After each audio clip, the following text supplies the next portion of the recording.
బలాఢ్యుల నోటి ఖడ్గము నుండి, వారి చేతిలో నుండి ఆయన దరిద్రులను రక్షించును. కావున బీదలకు నిరీక్షణ కలుగును, అక్రమము నోరు మూసికొనును. దేవుడు గద్దించు మనుష్యుడు ధన్యుడు.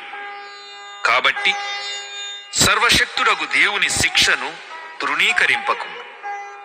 ఆయన గాయపరిచి గాయమును కట్టును, ఆయన గాయము చేయును, ఆయన చేతులే స్వస్థపరచును. 6 బాధలలో నుండి ఆయన నిన్ను విడిపించును. 7 బాధలు కలిగినను నీకు ఏ కీడును తగులదు.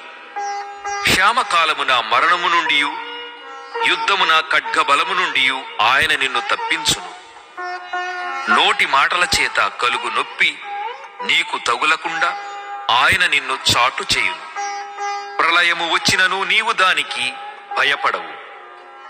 మరియు నీ సంతానము విస్తారమగుననియు, నీ కుటుంబీకులు భూమి మీద పచ్చిక వలె విస్తరించుదురనియు నీకు తెలియను. వాటి కాలమున ధాన్యపు పనులు ఇల్లు చేరునట్లు పూర్ణ వయస్సు గలవాడవై నీవు సమాధికి చేరెదవు. మేము ఈ సంగతి పరిశోధించి చూచితిమి, అది అలాగే ఉన్నది. ఈ మాట ఆలకించి నీ మేలు కొరకు తెలిసికొనుము.